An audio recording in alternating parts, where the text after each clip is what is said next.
I couldn't believe the crap that Nikki, my wife of 7 years, had just thrown at me. In just a couple of minutes, I realized how little she really thought about me. We're at a mountain resort attending a 4-day bachelorette party for her older sister, Kirsten, who was getting married for the 3rd time. I couldn't help but wonder how she managed to scam her current fiancé. Was it her money, or did she threaten to sue him?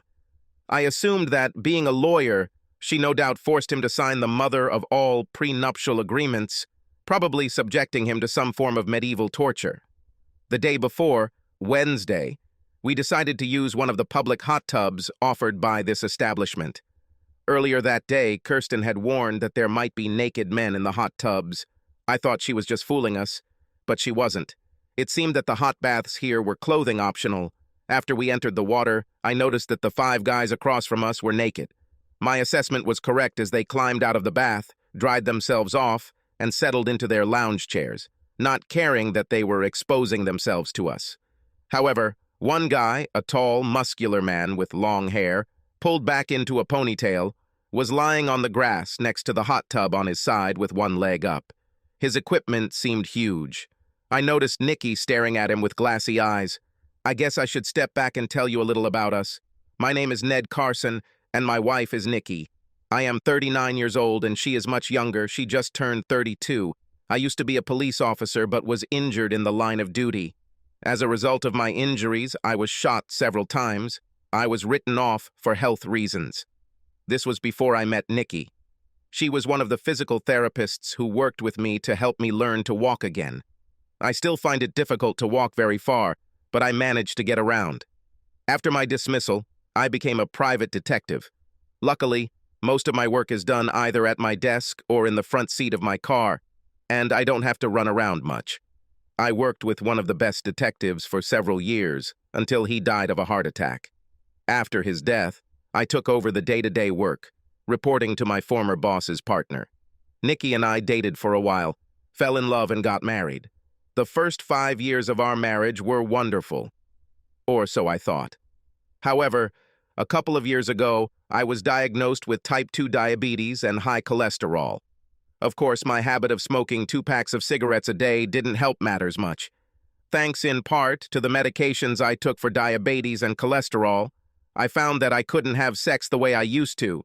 I even tried to quit smoking, but all it did was make me irritable. At first, Nikki said she understood and we did everything we could. Even if I couldn't maintain my arousal for very long, I still satisfied her.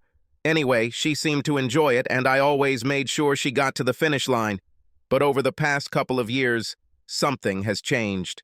Slowly but surely, Nikki changed from a sweet, caring, loving woman to a shrew that I sometimes didn't recognize, constantly ordering me around and becoming hot-tempered over trifles. Nothing I did seemed to satisfy her anymore. To top it all off, our personal life has become almost non-existent over the past year. I did everything I could to keep her happy, but it seemed to be a lost cause. I was hoping that this little trip to a mountain resort could rekindle the spark between us. But it became clear to me that this was a hopeless cause. As I looked at the man deliberately exposing himself to Nikki without a care in the world, I realized that he seemed somehow familiar to me, but I just couldn't place him. Earlier today, Thursday, Nikki said she was going shopping with her sister, so I decided to go play golf. I returned a little earlier than planned, took a shower, and got dressed. I was hoping to take Nikki out to dinner and dancing later as a possible prelude to sex. As I was getting dressed, Nikki ran into the room wearing a bathrobe. Her hair was wet, and she seemed flushed. She sat on the bed and looked at me for a while. "I thought you were going shopping with Kirsten," I said. "I changed my mind," she said. "Instead, I went to the hot bath." "I see it," I told her. "Were there any naked men there today?" "Oh, yes," she said with a smile. "There was a guy with a ponytail. His name is Ramon Torres. He's doing some work at a film studio on the West Coast. You would really like him." That's when it dawned on me. I knew exactly who he was. Yes, Torres does work for a film studio, but you likely won't see his work on the big screen. That's because his work is a little more lame. "I take it you've gotten to know this guy Ramon a little," I said. She snorted at this. Yes, I did it, she said. And some of his friends. I understand, I said. Did you have a good time? It was the best time I've had in years, she said. Is this what you had in mind all along? I asked. Her face changed, and I realized that the shrew had returned. Yes, that's true, she said. I looked at her, and for a moment I had no idea who this woman was. She looked at me before continuing, You cannot even imagine. For years you were the only man I ever had sex with. But the last 2 years have been real hell for me. I'm dying to have sex, but you can't even do it half the time. You know why? I said. All these damn drugs the doctor prescribed for me. It is not my fault. Of course it is, she said. All these years you've been smoking, drinking, eating crap food, and lately you've barely been exercising. Now you're paying for it. And me too. I need a man. Someone who has nice big equipment. Someone who doesn't cater to my every whim. I need someone who orders me to do what he wants, not one who sits behind a desk and refuses to confront me. I felt like I had just been punched in the gut. I couldn't believe what she was saying. I shook my head and wondered if this was all just a nightmare. However, she wasn't done yet. Do you know what he did? She asked with a grin. He ordered me to take off my clothes right there in front of them all. And you did it? I asked. Of course I did it, she said. And you had sex with them too? I asked, already knowing the answer. She giggled as she shed her robe, revealing her naked body underneath. I saw bruises and bite marks on her. Have sex? She asked sarcastically. No, I fucked them. Everyone. I even fucked 3 of them at the same time. And yes, I allowed them all to fill me. And you know what else? No, I said quietly, trying to contain my anger. What? They're all heading here now, and they're going to fuck me senseless right here in this bed while you watch, she said. I stood up and walked to the closet, where I grabbed my suitcase. What are you doing? She asked. Are you going to run away like a little weakling? I took a breath before answering and counted to 10. Now I remembered what it was about Ramona that drove me crazy. Apparently he had a nasty habit of getting women hooked on sex and drugs. He then recruited these women to star in adult films for him. Once he was done with them, he usually kicked them out onto the streets, where they eked out a miserable existence as fallen women, having sex with anyone for the next fix. The morality guys tried, unsuccessfully, to take him out of the game several times over the years. If you were smart, you would run away too, I said. But you're not too smart, are you? Stay and have fun if you want, but no matter what, it's over between us. Say hello to your sister. I finished packing my suitcase and headed towards the door. What? Are you just going to leave me? She asked with a smirk on her face. Yes, I'm leaving, I said. I'm fed up with your crap, and I will not be your willing cuckold. Goodbye. With these words, I turned and left. As I walked down the hallway, I saw Ramon and 4 of his friends walking down the hallway. After they passed me, I called out to him. Ramon, I called. He turned and looked at me. Yes, what do you want? He asked. I took off my wedding ring and threw it to him. You want her? She's yours, I said when he caught the ring. I'm done with her. He grinned and put the ring in his pocket. Whatever you say, dude, he said. He snorted and turned back the way he had come. I walked to the car, loaded up, and drove off, stopping to buy a pack of cigarettes and a 6-pack of beer. At that point, I really didn't care if I lived or died and decided it was either smoke it or break something. 3 hours later, I was home. I was hoping Nikki would at least call and apologize, but she didn't. To hell with it, I thought to myself. It was still quite early, so I decided to take matters into my own hands. If Nikki thought she could just have her little gangbang and go home as if nothing had happened, then she was out of her mind. I called a locksmith and arranged for all the locks in the house to be changed. I had to pay extra for it to arrive quickly, but for me, it was worth it.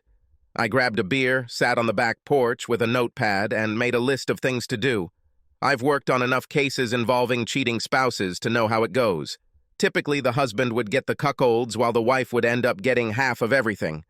I also knew that I would not be able to file on the grounds of adultery since it is a no-fault condition. Having made my list, I drank a couple more beers and smoked a few more cigarettes. Finally, I went to bed, hoping to wake up and find that it was all just a terrible nightmare, but that did not happen. The next morning, I got up and checked my phone, hoping against hope that Nikki would come to her senses. But she didn't. There were no calls, no text messages, nothing. I had a cup of coffee and called Nick Parsons, one of the top lawyers we worked for. After telling him what happened, he promised to prepare documents for divorce. We decided to notify her at her place of work on Monday to achieve maximum effect. "You know the rules of the game, Ned," he told me. "Don't do anything stupid." "You know me, Nick," I told him. "Yes, I know, and that's why I'm telling you not to do anything stupid," he said. "Talk to your boss and see if he can find someone to look after your wife and Ramon. I don't want you to be involved in this at all. You understood me? Stay away from this as much as possible." "Yes, I understand," I said. We ended the call and I dialed my boss, Paul Drake. "Hey, Ned, I thought you and your lovely wife were in the mountains," he said. "What's happening? Everything is fine?" "No, Paul, it's not like that," I said. He listened while I told him my story. "Damn," he said when I finished. "I'm sorry to hear it. Do you want me to send someone there to keep an eye on what's going on?" "Yes, that would be great," I said. "But it has to be someone Nikki doesn't know." "I have everything under control," he said. "You know, I've been doing this for a while. Do as Nick says, and stay out of this for your own good. I'll send someone there as soon as possible." "Thanks, Paul. I appreciate it," I said when we ended the call. From there, I went to the bank to take care of our accounts. I charged half and canceled her credit card. I thought about canceling her ATM card, but decided to leave it as is so we could track any charges she might have made on it. However, I reduced the amount she could receive daily. Once I was done with that, I went to another bank and opened an account in my name only. I stopped at a diner and devoured a pastrami sandwich and then headed home. There was really nothing more I could do except sit and wait. After a while, I decided it was time for me to take inventory of myself. I had to do something. I stepped on the bathroom scale and noted my weight, 98 kilograms. Then I looked at myself in the mirror. I still had a good figure, but I had developed a bit of fat, and the muscles that I had before when I wore the uniform have mostly become flabby. No wonder Nikki didn't want to have sex with me anymore, I thought. Heck, I wouldn't want anyone having sex with me at the moment. I remembered the doctor telling me that my diabetes would be easier to manage if I could get my weight below 200 pounds. He even gave me a nutrition guide, but I basically ignored it, thinking I was simply too young for that kind of thing. However, now I have changed my mind. Maybe in a way Nikki was right. I allowed myself to get into this state. But damn it, she didn't have to do what she did. If she really loved me, I reasoned, she would have said something sooner. I decided right then and there to change everything. Grabbing the phone book and a pack of cigarettes, I headed out to the back porch and looked for gyms. I found one or two and decided to check them out. I was about to leave when my phone rang. I saw that it was a number I didn't recognize, but I answered anyway. "Carson," I said after answering. A female voice was heard at the other end of the line. "Ned, where are you?" the woman asked. I recognized Kirsten's voice. We hadn't spoken much in the past, and I was a little surprised that she called. "Nikki told me you left last night." "Yes, I left last night," I said. "Why do you ask?" "Well, we were just wondering what happened," she said. "Nikki looks like she was seriously bullied and sent to soak. I've never seen her in such a state. Then she told me that you two had a fight and you left. What's happened?" "Maybe you should ask her to tell you," I said. "Is everything okay between you two?" she asked. "No, that's not true," I said. "Tell me, did you know that Ramon Torres and his team are at the resort?" "Of course," she said. "They provide entertainment for our bachelorette party. I also asked them to bring a film crew." "Why did you ask?" "Oh, nothing," I said. "So you know what kind of business he's in, right?" Yes, I know, she said. He was highly recommended. Did Nikki know too? I asked. Yes, she knew, Kirsten said. I told her. To be honest, I was a little surprised when you showed up. It was just supposed to be a girls' thing, you know. But I thought that if you two liked the whole hot wife and cuckold thing, then it's really none of my business. So, you knew she intended to cuckold me? I asked. Yes, she said. We all knew this. I thought to myself. Why did you ask? Is there some problem? Nothing I can't handle, I said, not wanting to show my cards. Do you want me to ask Nikki to call you? She asked. No need, I said. Okay, she said. Look, just let her have a blast, okay? I know she still loves you. When she's finished, she'll come back to you. After all, it's just sex. No, that's not true, I told her. It was a heartless, cruel, calculated betrayal. And you helped it. Oh, please stop showing off, she said. It's just the weekend. You'll be back to pick her up on Sunday, won't you? No, I said. She can find her way back on her own, but she won't be welcome there. I heard Kirsten gasp when I said that, but I really didn't care. To hell with them all, I thought. Goodbye, Kirsten, I added, ending the conversation. So Nikki knew this was coming from the very beginning and even planned it in advance just to humiliate me. I wanted to punch a hole in the wall. Instead, I went to the gym and spent time hitting the bag, pretending it was Nikki and Ramon. I punched until I had no more strength in my arms and finally took a shower. Are you okay? I heard a man ask while I was getting dressed. I looked and saw one of the trainers standing there. Not really, but thanks for asking, I said. I saw you there on that punching bag, he said. I thought you would end up hurting yourself. Do you want to talk about it? What the hell? I thought. I sat down and took a breath. He sat down on the bench and waited patiently. I finally told him the whole story. I'm sorry to hear that, he said. Please call me Ned, I said. Okay, Ned, he said in response. Look, if you want to get back in shape, I can help you. But I think you need to do more than just lose weight. If you want, I can recommend you a good consultant. I looked at him and thought for a moment before answering. I realized that he was right. I was a complete mess, both physically and emotionally. What the hell? I said.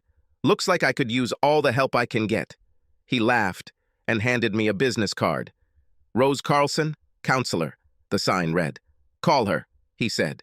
She's damn good, especially at things like yours. Yes, I'll do that, I said.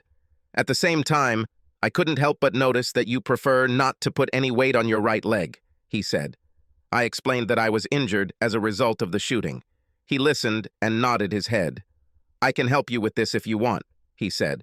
We can also help you with your diet and exercise regimen, but you will have to commit to a long-term program. We have people here who specialize in people with diabetes. Are you ready to do this? I thought about it before answering. Yes, I said, nodding my head. I knew I had to do something.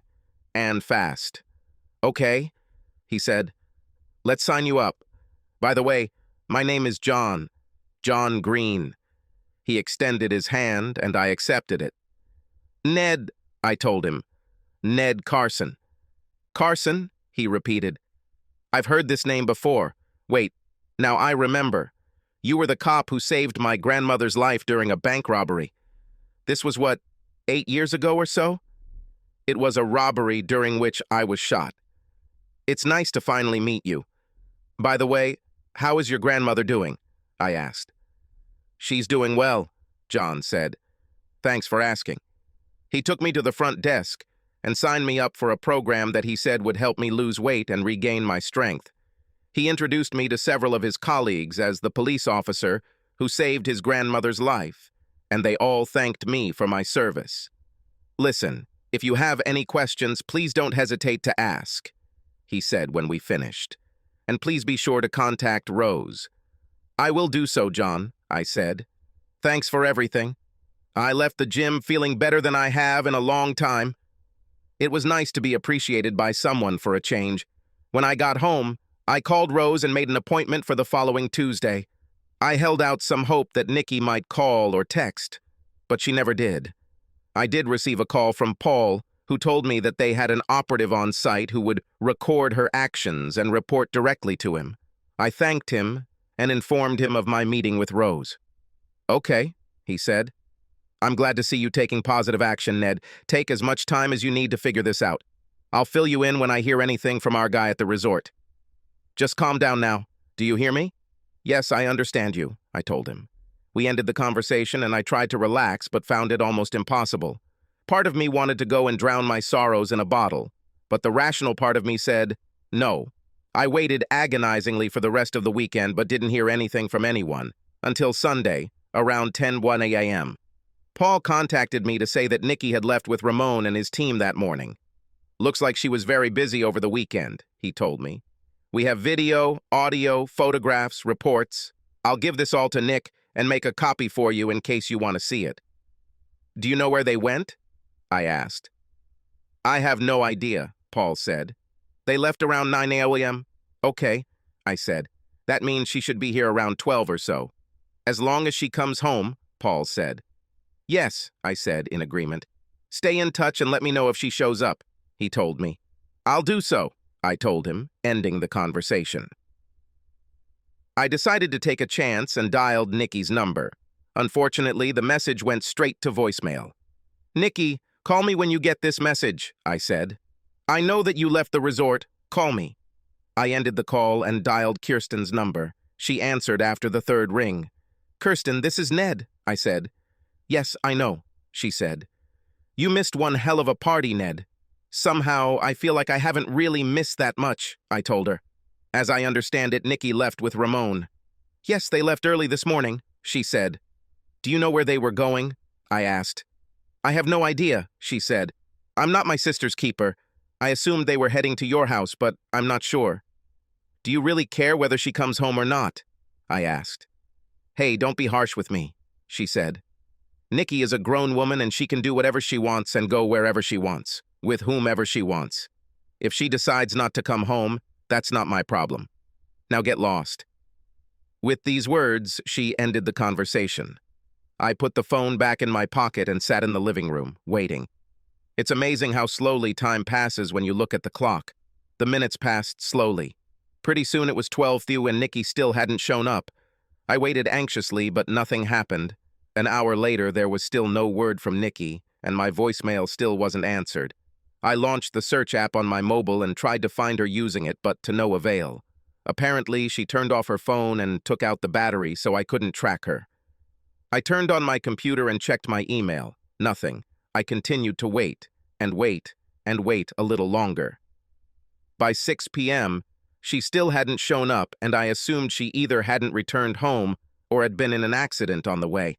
I contacted Paul, who made several calls only to find out that she had not been hospitalized and, as far as he could tell, had not been stopped by the police along the way. I got an idea and went back to my computer.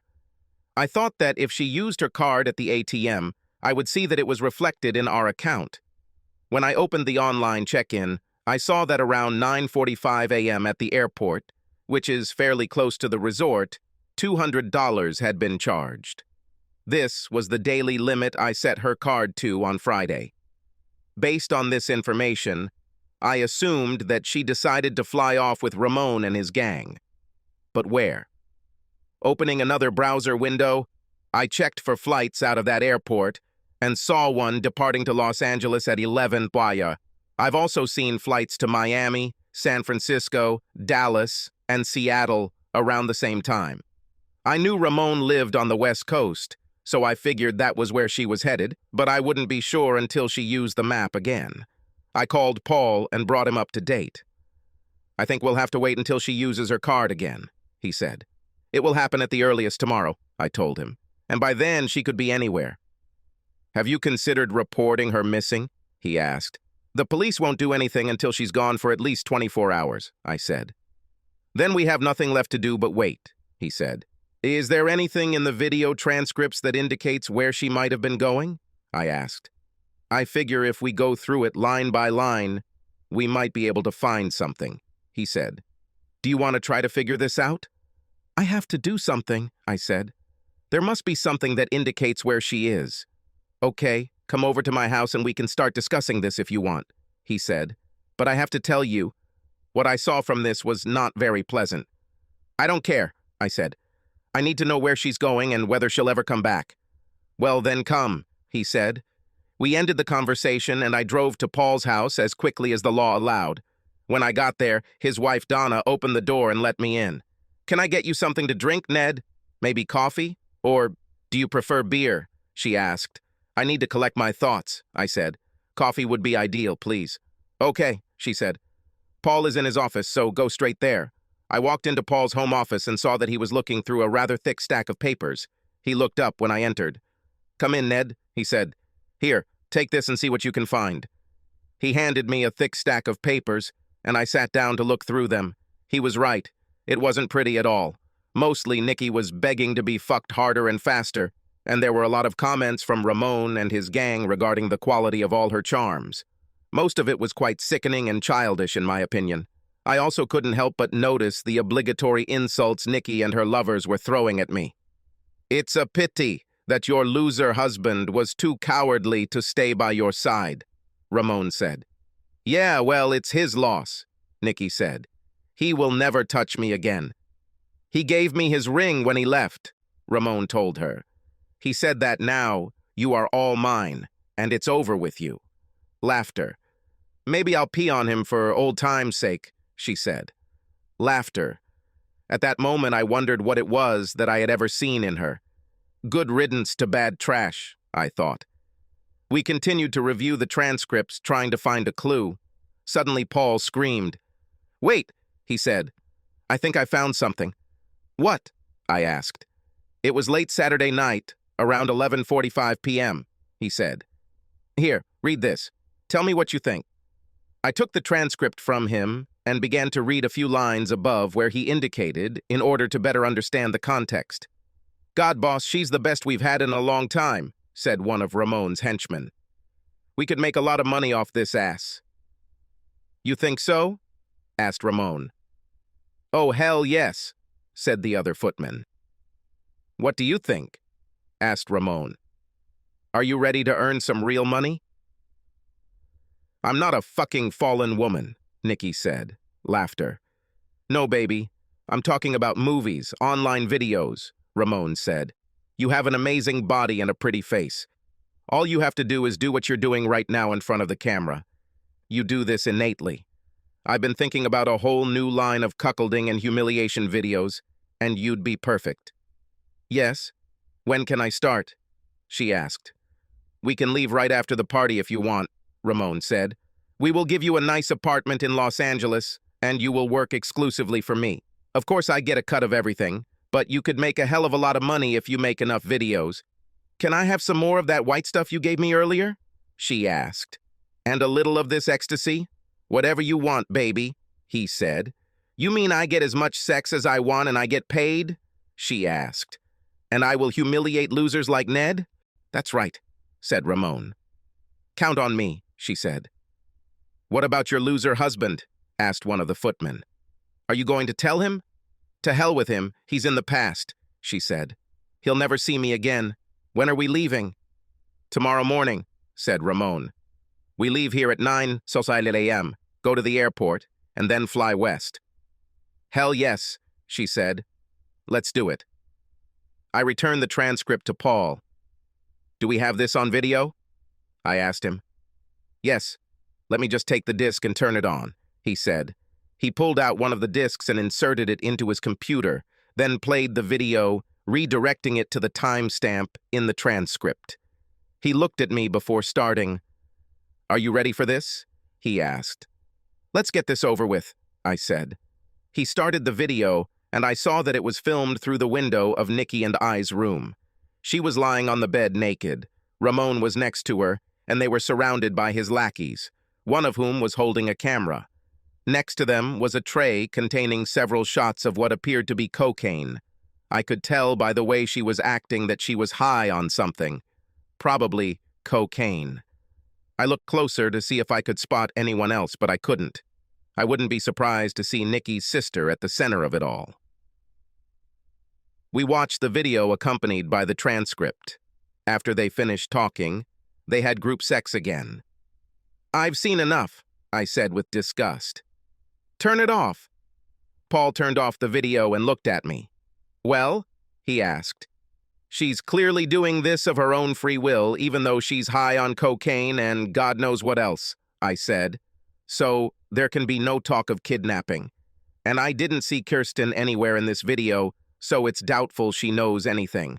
Even if she knew, she wouldn't say. But we must still make a good faith effort to find her so we can notify her. Do you know anyone in Los Angeles?" "Please, Ned," Paul said. "You know, I have connections everywhere. I'll make a few calls and see what we can come up with.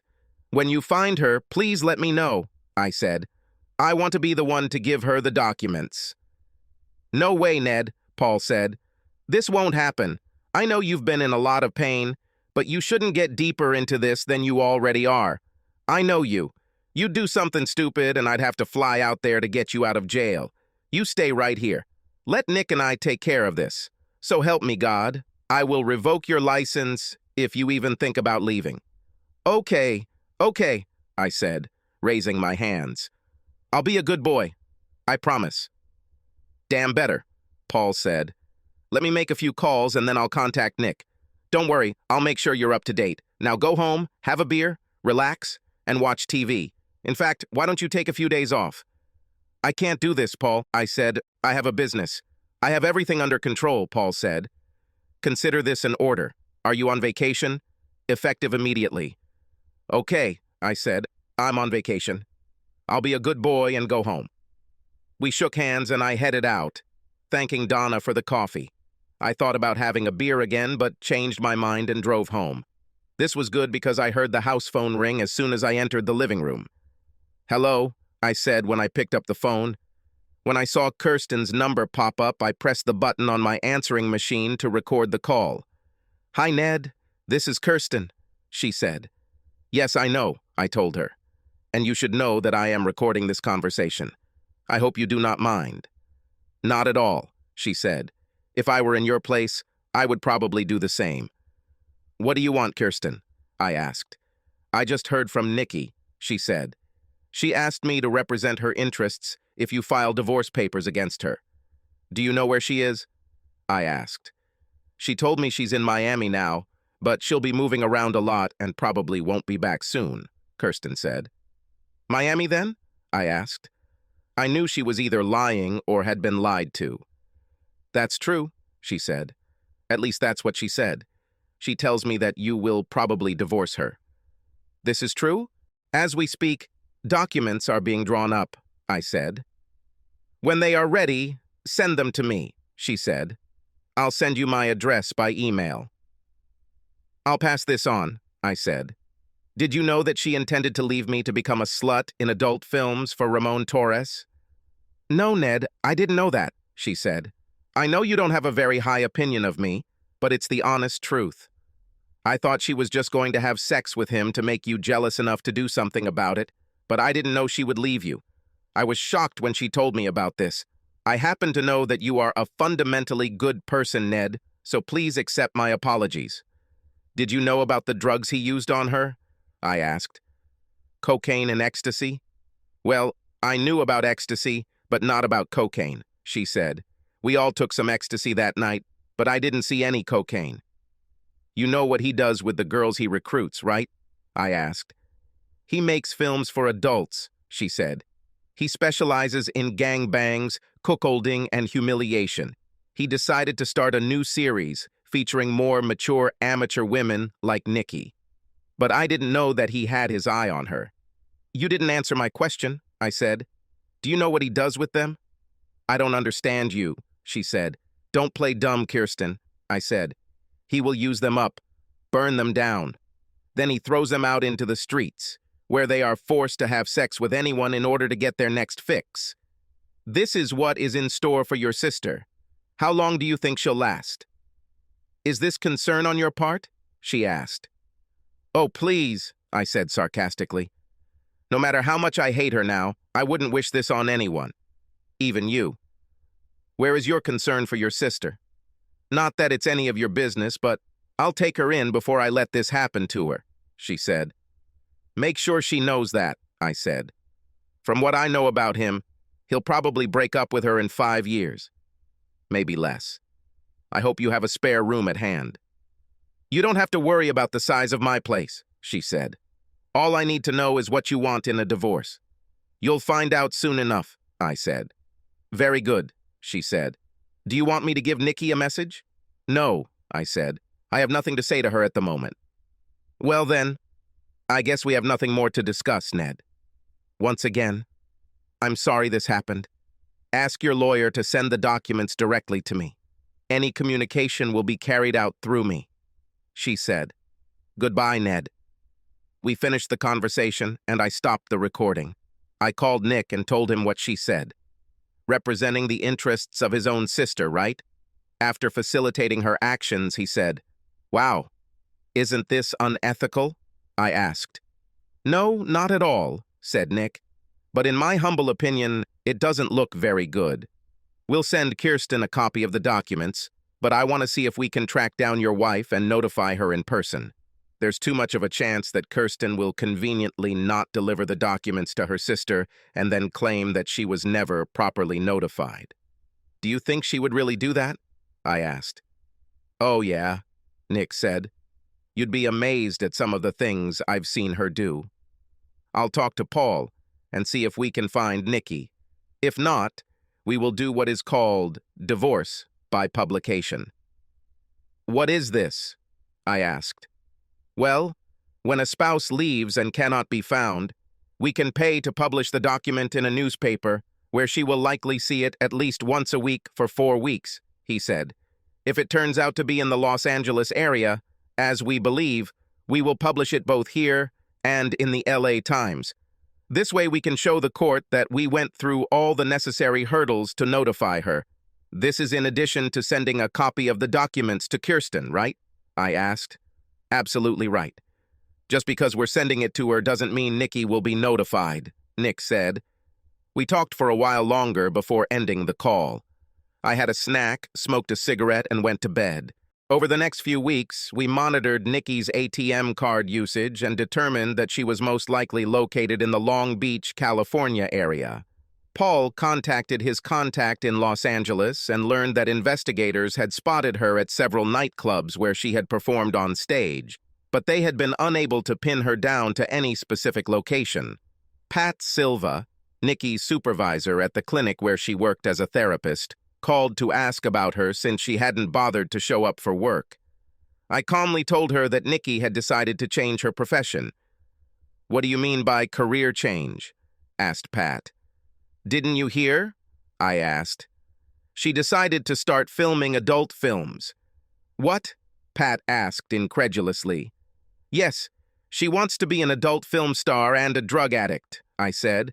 She's somewhere in Southern California, chasing her dream, right now as we speak. I'm surprised she didn't tell you. Ned, you better not be kidding me, Pat said. I'm sorry, but it's true, I said. So she won't come back, right? Asked Pat. I would be very surprised if she did that, I said. Okay, I'll process her final payment and fire her, she said. Is there an address where I can send this? For now, you can just mail it here, I said. I'll give this to her lawyer. Okay, Ned, she said. I'm sorry to hear about it. We will miss her. Thanks, Pat, I said, ending the conversation. I received Nikki's last paycheck and forwarded it to Kirsten as promised. I don't know if she ever passed that on to Nikki. To be honest, I didn't care. I began my consultation with Dr. Rose. She was a very good consultant and listened to what I had to say. At first, I thought she was going to give me a lot of psychobabble or maybe even blame me for what Nikki did. But, much to my surprise, she didn't.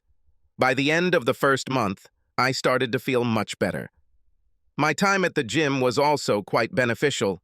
I was able to lose a few pounds and developed a diet that I could actually live with. John helped greatly, and soon I was able to see the old me begin to reappear in the mirror.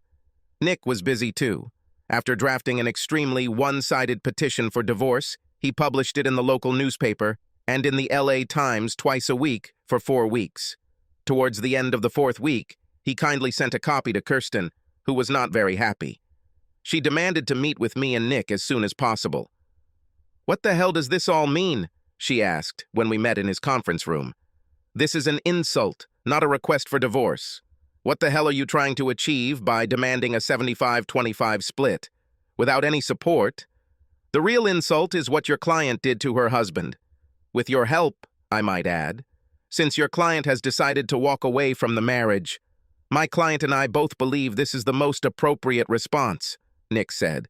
"She didn't even bother to take care of moving her things out of my client's house." "My client hasn't even been served with the documents yet," Kirsten hissed. "That's because your client was hiding in the Los Angeles area," Nick said. "Since we do not have her address, and you were not very willing to tell us about your client's whereabouts, we decided to file a divorce by publication. A fourth ad has just been published in both the local newspaper and the Los Angeles Times. I'm going to fight this, you know," she growled. "As you wish," Nick said, and she fought. She filed motions that went nowhere and requested counseling, which the judge reluctantly agreed to order. I was shocked when Nick told me about this. "Don't worry about it," he said. "Judge Potter hates traitors and loves policemen. Kirsten thinks she's driving, but in reality she gives Nikki just enough rope to hang herself." "What do you mean?" I asked. "Nikki probably won't come to the consultation," he said. "Judge Potter hates it when people disobey his orders. When that happens, he will likely issue a bench warrant for her arrest." "This is what I would like to see," I told him. I showed up at the court-appointed counselor's office exactly at the appointed time, and, of course, Nikki was not there. I knew consultant Judy McGregor because she was the police consultant who worked with me after I was shot. We spent an hour catching up, and she listened to me tell my story. "I take it you can't imagine making peace with your wife?" she asked. "Not at all," I said. "Okay," she said. "I will report this to the judge, as well as her absence. Good luck, Ned. It was nice to see you again." From what Nick told me later, Judge Potter was furious that Nikki had disobeyed his orders and issued a bench warrant for her arrest. He told me the warrant was valid for 5 years. We continued to monitor her ATM usage and noticed that while most of her activity was in the Long Beach area, she used it several times in San Francisco and San Diego. It looks like she was very busy. At the same time, I did a search and found several short videos of her. I could only stand and watch them for a few minutes, and I noticed that they were all on the same topic: group sex and humiliation of the supposed husband. I almost threw up when I realized that this was exactly what she probably wanted to do to me. Finally, a date for our court hearing was set. I met Nick at the courthouse, and we went inside. I looked around and saw Kirsten, but Nikki was nowhere to be seen. I wasn't surprised. When it was our turn to approach the bench, Nick and I took our seats and watched as Kirsten sat alone at her table. Judge Potter was not happy to see her alone. "And where is your client?" he asked. "She's not well at the moment," Kirsten said. "Unwell?" asked Judge Potter. "What the hell does that mean?" "She's at work right now," Kirsten added. "At work?" asked the judge. "Damn it, she's an adult film actress. What? There are no beds in this city? Is her job more important than this divorce?" "She just couldn't leave, Your Honor," Kirsten said. Judge Potter sighed heavily and stared at the documents in front of him. "Very good," he said. "In light of this, I will issue another court order, and I am ready to enter the divorce decree in court today." "But, Your Honor, we still need to submit motions," Kirsten said. "I saw everything I needed to see, lawyer," said the judge, clearly annoyed. He looked both ways before continuing. "While there are guidelines that govern what a court can award, the fact is that in this state the bench has a lot of discretion in determining the division of marital property," he said. "In the course of my reflections, I appreciated both sides in this dispute. On the one hand, there is a highly decorated former police officer who almost lost his life, protecting a 70-year-old grandmother. On the other hand, there is a woman whose lawyer admits that she is a drug-abusing adult film actress who deliberately betrayed and abandoned her husband to pursue her debauched lifestyle. And it is my understanding, lawyer, that you had a hand in facilitating some of your client's actions. I have to say, This really worries me. I consulted the state bar, and they told me there were no ethical violations even though you came awfully close to crossing the line. I advise you to be more careful in the future. After reading all the documents and the attorney's report, I feel that I have no choice but to grant the plaintiff's petition for divorce as filed," he said, banging his gavel. "Good luck, Mr. Carson, and thank you for your service to this community," he added. I looked at Nick in surprise. "Did we just win?" I asked. He smiled, looking at me. "Of course we did it," he said, shaking my hand. "Congratulations, Ned. You are now a free man." Kirsten collected her things and came up to us. "Congratulations, Ned," she said, extending her hand. "You've got your pound of flesh. I hope you're happy now." I took her hand and shook it. I knew that losing such a case would not be easy for her. "No, I'm not happy," I said. "I haven't been happy for quite some time." I took a DVD out of my briefcase and handed it to her. "You once said that if I need to tell Nikki something, I'll let you know. Here is my last message to her. You can look at it if you want, I don't care. I also have a cashier's check for her portion of our account. I closed it late last night. I'll give this to her," she said quietly. "By the way, what's on the DVD?" "Nothing special," I said. "Just a little message for her. In fact, it was more than just a small message. The day before, I hauled a 50-gallon drum out to the backyard and mounted the camera on a tripod. While the camera was filming, I filled a barrel with all the clothes she had left behind, including her $2,500 wedding dress, every photograph I had of her, and many little trinkets she had collected over the years. I even broke the wedding portrait that hung above our bed and stuffed it in a barrel. I doused everything in the barrel with lighter fluid and set it on fire. While it was burning, I spoke into the camera. "Nikki," I began, "there was a time when I would have taken a bullet for you. I loved you with all my heart the entire time we were together, and I had hoped that we could grow old together. Unfortunately, you had other plans. So this won't happen. I've seen some of your work on the internet, and I can't help but think that this is what you intended to do to me. This won't happen either. Don't ask if we can ever be friends. Friends don't do what you did. And don't ask me if I will ever forgive you, because I won't. I just hope that one day you wake up and smell the coffee before it's too late. Goodbye, Nikki," I said before leaving the camera to record the final destruction of everything she had left in the house. Life continued after Nikki. I redecorated the house, banishing everything that even slightly reminded me of my ex-wife. I continued my consultations with Rose and worked out at the gym 3 days a week. I even stuck to the diet we made together and threw my cigarettes in the trash. A couple of months later, I weighed myself and discovered that I was now 84 kilograms. I still had a lot to do, but I felt better than I had in a long time. The only thing I was missing was the female companionship I once had with Nikki. And then it happened. I was at the local market buying some groceries when I ran into her. Literally. It was an accident. I wasn't looking where I was going and crashed into her with my cart. When I realized what I had done, I apologized profusely and came face to face with the most charming smile imaginable. Needless to say, I was disarmed. For a second, I forgot to breathe. Then I introduced myself and noticed that she wasn't wearing any rings. She accepted my apology and told me her name was Brenda Wilkins. We started talking and somehow I managed to invite her to dinner. Much to my surprise, she agreed. As it turned out, Brenda was a widowed doctor. Her husband and young son had died in a car accident several years earlier while returning from a father-son camping trip. I expressed my condolences and told her about my divorce from Nikki.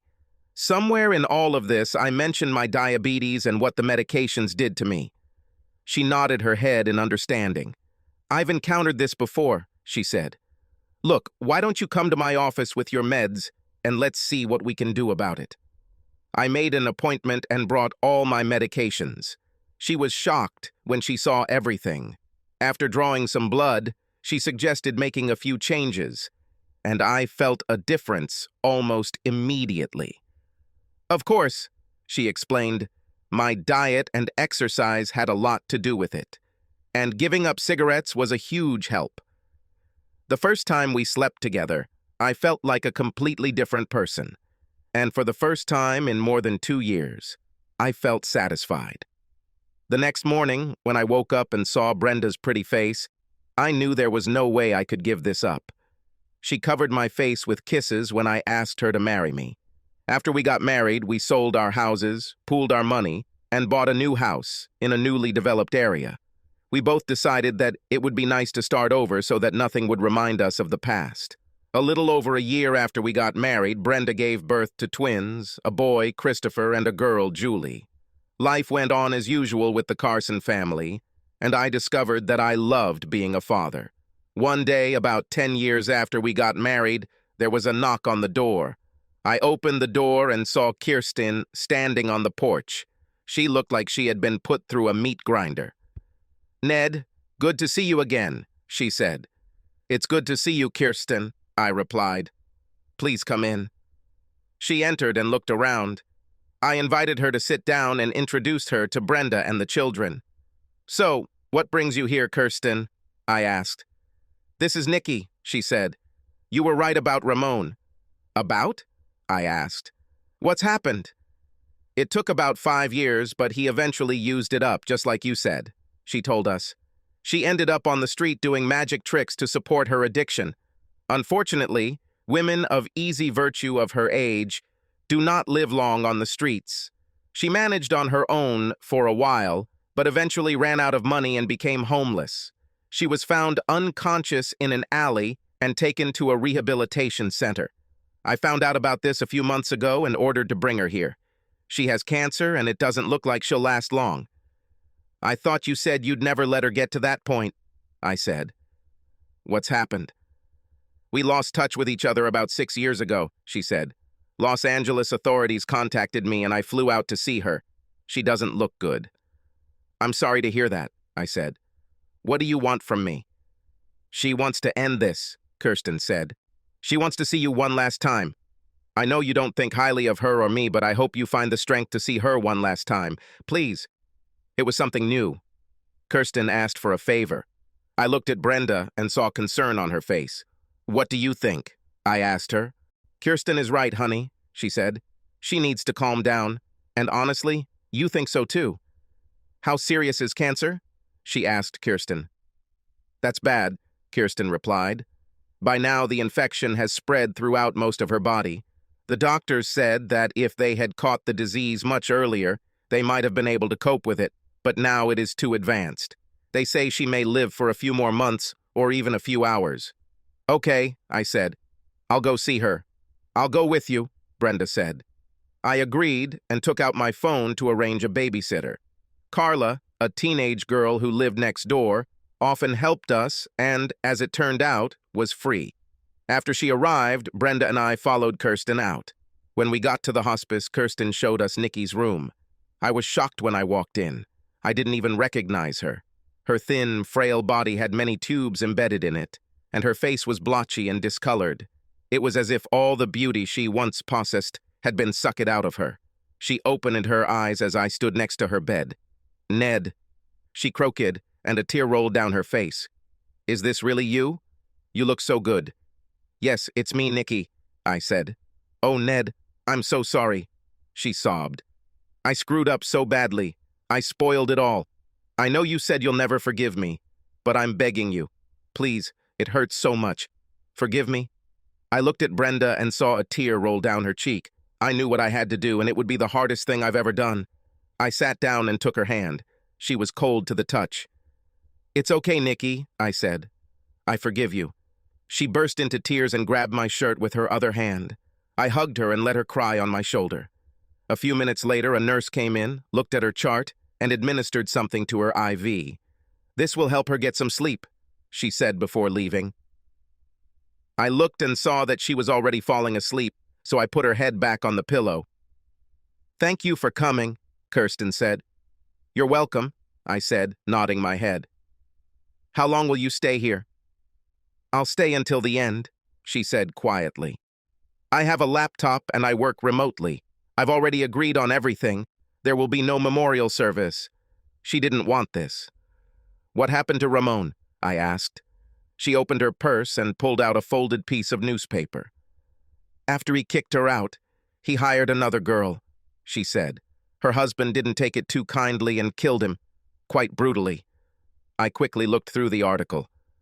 The mutilated body of Ramon Torres was found in an abandoned warehouse in Ontario on Saturday morning, the article said. Disfigured? I asked Kirsten. Yes, she said. Wow, I said. And they know for sure that her husband did it? Yes, she said. He was seen leaving the warehouse. The jury found him not guilty on the grounds of temporary insanity. I can understand that, I said. I wanted to do this with him myself. I'm sorry, Ned, she said. For all. Yes, I said quietly. Anyway, we both felt bad after watching that video you gave me, she said. I never really thought about sex outside of marriage until I saw this video. Until then, it was just something I did for my own satisfaction. After I watched this video, my opinion changed. I never truly understood how much it hurt to be deceived, or how expensive it could be, she added, glancing at Nikki. Thanks to you, I am no longer the woman I was 10 years ago. I'm glad to hear that, Kirsten, I said. Take care of yourself, Ned, she said, hugging me. And take care of my ex-brother-in-law, she told Brenda, hugging her. Count on it, Brenda said, hugging her back. We got out and returned to the car. Are you okay? Brenda asked as we fastened our seatbelts. Yes, I'm fine, I said, starting the car. Karma. This could really be unbearable, I thought as I headed home.